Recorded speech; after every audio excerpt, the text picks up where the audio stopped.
She will graduate from her high school with a 78% average, and her passion for the environment has led her to become the president of the Tree Huggers Club at her school.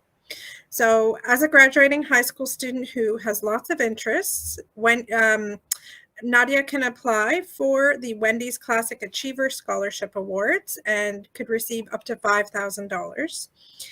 Since she's living in Mississauga, she can also apply for the Mississauga Youth Achievement Award, which is $1,000. And she's active in environmental issues, which means she could also apply for the Toyota Earth Day Scholarship, valued at $5,000.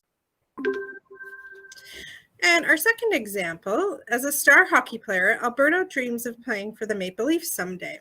So his parents, who emigrated from Portugal, go to all of his games and are very supportive. However, they insist that Alberto's academic career must also stay on track. Alberto will register as a history major at York University in the fall.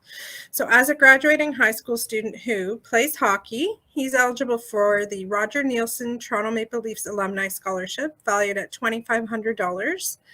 He has parents of Portuguese descent, so he can look into the Federation of Portuguese Canadian Business and Professionals Scholarship with a value of between $1,500 and $2,500.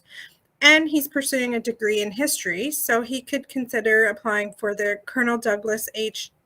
Gunter History Award, valued at $1,000. So as you can see in both of these examples, there's lots of money for different students, and some of them are marks-based, some of them are merit-based and community-based. So just check and see what's out there. So we have a few tips for success for you. So the first one is apply, apply, apply. What's the worst thing that can happen? The worst thing is that you don't get selected, but the application process itself is really important, and it is one that the more you practice, the better you're going to get at it. Be sure as well that you start early. So you want to give enough time for yourself. You want to make sure that you're organized and you have all the information that you need. Often scholarship applications or award applications need a teacher reference. So please make sure that you give enough time for teachers to write a letter of recommendation for you.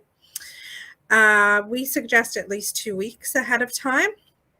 Make sure that you edit your applications and have someone else review it for feedback.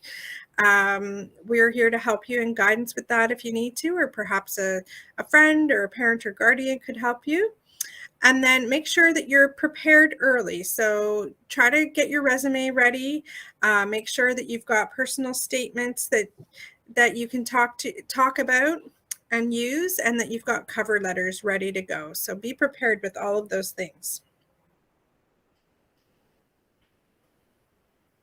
So another tip that we have, so like I said before, often some applications require that you need a letter of reference. So make sure that you find a person who knows you well. This person should know your work ethic, your class involvement, and your achievements, and even some of your achievements outside of school. And let your referee know what you would like to be included in the letter. So that's where, if you have a resume, you could give them your resume, or you could give them a short synopsis of some of the things that you've done or some of the things that you think highlight you and your achievements.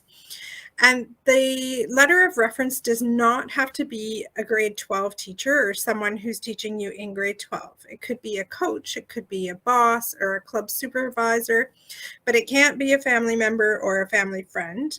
And please, especially if you're asking somebody who is an educator, make sure that you give them at least 2 weeks ahead of time so that they can do a great job for you, because we all really want to make sure that you get the scholarship, and we want to help you do that. Number 4 is make sure that you follow the application instructions. So adhere to the word counts and page limits and the font sizes. This is very important because the people who are reviewing the applications are potentially reviewing quite a few, and if you don't match what they're asking for, you might not even get a chance to have your application read.